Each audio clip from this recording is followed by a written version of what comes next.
ìgbà tí mo gbọ́ pé sista Omijé Ojú mi ti ṣe aláìsí kí Ọlọ́run bá wa fọ̀run kẹ́ wọn, mo dẹ̀ rí pé every blogger náà post ẹ̀ tán wíṣì wọn, kọ́lọ́run má jẹ́ kí a fi kú lókìkí. bọ̀ ẹ̀yin èèyàn mi, ṣé kí n sòtọ́rọ̀ fún ara yín lẹ́ ń para yín o. bẹ́ẹ̀ ni ẹgọ̀ àti àfojúdi àti àìlákìyèsí àti ìgbàgbé orísun ló ń pa yín lọ́wọ́lọ́wọ́ ní country. ìgbà tí woman yẹn make noise jáde pé nǹkan ń ṣe wọn tó sunkún, ẹ̀yin tẹ́ kọ́kọ́ surround ẹ̀, church lẹ kọ́kọ́ gbé lọ,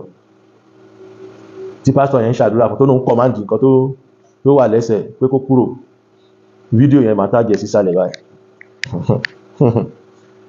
brother kan wọ́n wà online, tí n bá rántí orúkọ wọn, wọ́n máa ń dé fìlà, wọ́n máa sábà ṣe yàyàkúmọ̀ láì muslim ni,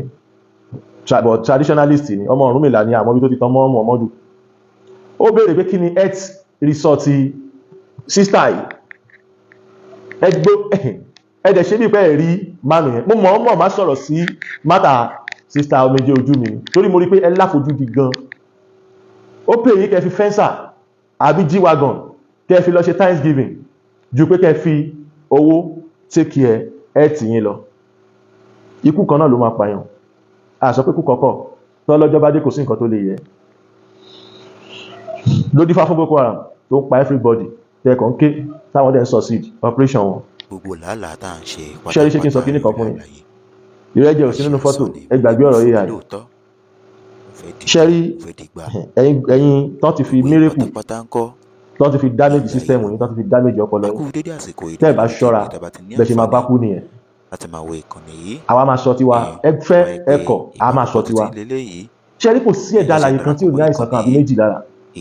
oníkálùkù ń tọ́jú ẹ̀. kí ló fà á tó jẹ́ pé tí ebi bá ti ń pa wá, a máa ń fẹ́ jẹun. ṣé ẹ mọ̀ pé ìwòsàn la wá fún àìsàn tó ń ṣe wá ní táìmù yẹn? kí ló fà á tó jẹ́ pé tí ọ̀fun bá ń gbẹ wá,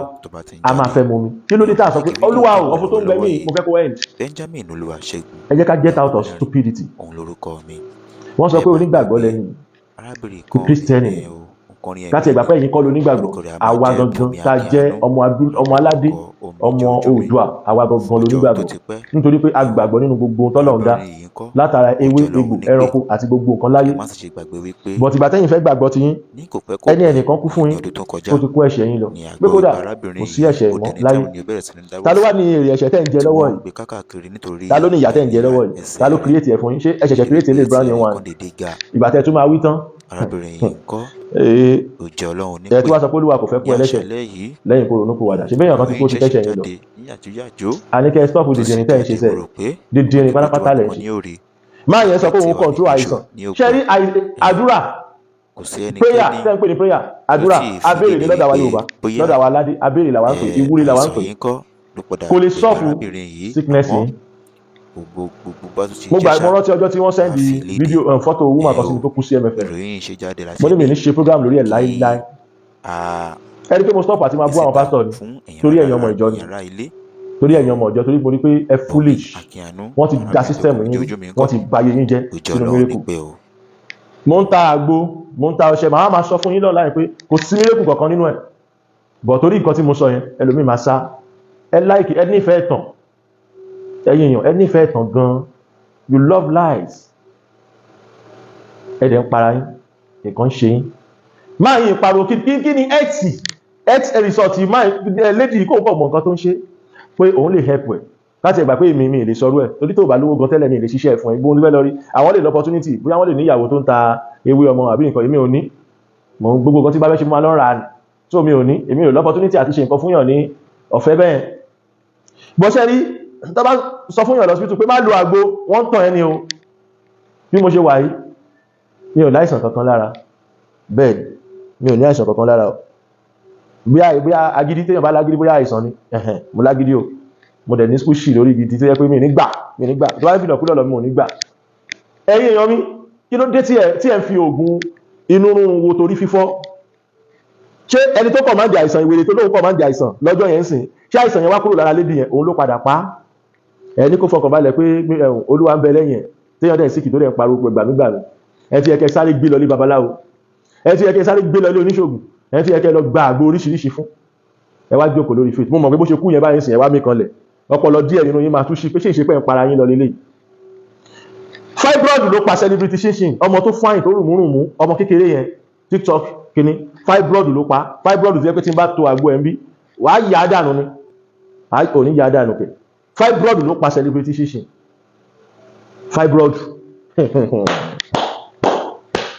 ní wọ́n bá post gbogbo recipes àwọn èèyàn mọ̀ tí bá ti rí nǹkan tó pa ẹ́ tí bá ti rí pé nǹkan tí ò necessary ni ó gọ ni ó mọ̀ mọ̀ ó fẹ́ gọ̀ kú láyé ẹ̀ ni má tọ́jú ara ẹ̀ jẹ́ kí dókítà kan tó lọ ní ìmọ̀ ìwé tó lọ ń kàwé ìwé tó jẹ́ pé àwọn olóṣèlú yín bí òkú ń gbéra wọn sílẹ̀ fún àwọn dókítà yín bí dókítà tó jẹ́ pé Anthony Joshua padà complain hospital yín bí